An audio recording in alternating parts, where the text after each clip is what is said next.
So we're doing a kind of bead moulding today, which is probably one of the more useful projects on this board from a kind of generic wood carving decoration standpoint. You know, you can use it for frames, for furniture, or for just like home decor type things, like borders along walls and stuff like that. So, yeah, I think this is one of the more useful ones to do, and I hope you enjoy the video. I'm not sure what people's favourite part of these relief carving videos is, but I'm pretty sure it's not this part where I do the outline every single time at the start. We're just going to outline up the sides of the circles rather than outline around the whole circles at the start, because the main waste you need to get out is just from the sides for the moment. That's the main part of the waste. And I'm using the really shallow gouge again, and basically what we're doing is we're making this kind of how a moulding would be. So if you just imagine that the outside parts of the wood aren't actually there, and your moulding is just that thin strip going up the middle, that's kind of what you would be working with if you were just making a moulding. Maybe a little bit wider than that. Then I just use the bendy boy chisel to take away the very corners of there, and then we also use the same chisel just to cut some lines between each bead, because I thought that might help it in case there was any like big breakouts when we came to doing this. I quickly realised that the grain of the wood is going from left to right, so pushing down like this doesn't help very much unless you have a super sharp chisel.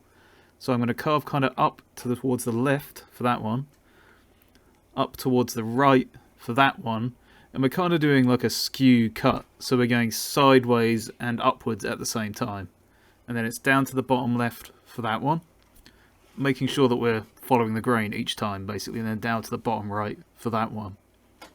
So that just made it so we could control the cut a bit more and make it a lot cleaner. That was the main point of it, to make a much cleaner cut. And as you can see, I'm employing the same method there. So now with those kind of corners out of the way, I could start taking away meatier sections, going from left to right and kind of focusing on keeping the very center of the bead at the top, basically making it the highest part of the carving, right? So the highest part of this carving are the 5 points at the top of the bead, because they're all basically hemispheres, semispheres. Let's call them semispheres. And there you go, that's a completed bead, basically, with the gouge around the outside just to separate it a little bit more from the material around it.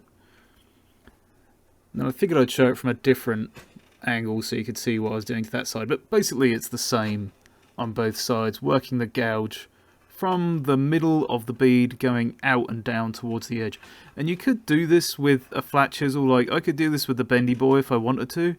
It'll probably take a bit longer, but you could easily carve a kind of circular shape like this. The only thing that you couldn't really do with the flat chisel is when you have to come back and do the surrounding cuts to separate it from the rest of the material around it. I mean, you could probably do it with a straight chisel, like if you were really good at handling it and twisting it around, but it would be a lot harder than doing what I'm doing right now, which is basically just pushing straight down in a circle so that it separates those beads from everything else around them. Just a quick shout out to all my supporters on Patreon. You are all equally awesome. Thanks, guys. There are no favourites. Equally awesome, I promise. I thought I'd do a flat chisel to take out the waste there, but I quickly realised that, you know, that wasn't really working that well because we have the curve down the edge. If this was a normal moulding, you could definitely use a flat chisel for that, and you probably would. But because we have this curve on this one going down towards the middle, just because of how I've set the carving board out, or how I've set this carving out in particular, the gouge is a much better option. But if you were making moulding for like furniture or something, you wouldn't use a gouge for this part coming down from the edge. You would almost certainly use a flat chisel to get the flatness all sorted out. And then after that I thought, well, let's make the semispheres a bit more rounded, so I came back with the gouge again just to kind of chip off little bits here and there and stick with the gouge so that it made it really circular, you know, or really round. Then this has actually become one of my favourite parts recently, is using the toothbrush, because you can see how many little bits on the screen are just popping out from using the toothbrush. And you know, back in the day when I wasn't using a toothbrush, I wouldn't have been able to do that, and there's probably loads of little bits of crud left in my carvings. And then I just thought I'd chuck on some linseed oil. And in fact, the plan when I've finished this whole board is to give the whole board another, like, you know, 2 or 3 coats of linseed oil, so that everything sort of comes together. At least I hope it'll all come together. It should do. And after I painted each one of the balls, I then decided to really just slap it on there, because, you know, that's quite satisfying.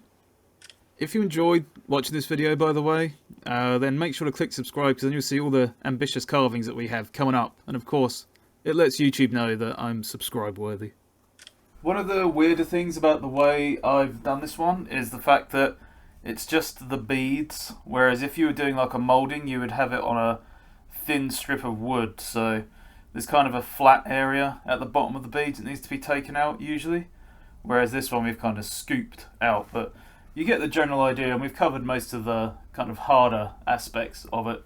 Although really it's quite a simple thing to do, but perhaps quite difficult to get right, or quite difficult to get aesthetically pleasing, maybe is the way to put it. I'm not sure. Anyway, the next one I'm going to do is this kind of interesting looking snake shape. There won't be too many details on it. It's mostly more of a kind of motif or symbol, maybe. So I think that'll be our next video, and then after that there's maybe the owl and this border I want to do, and then the rest are kind of up for grabs. I've already had some really good ideas, but if you want to add some of your own, feel free to shout them out and let me know what you'd like to see carved in the board. Anyway, thanks for coming. I will catch you again next time.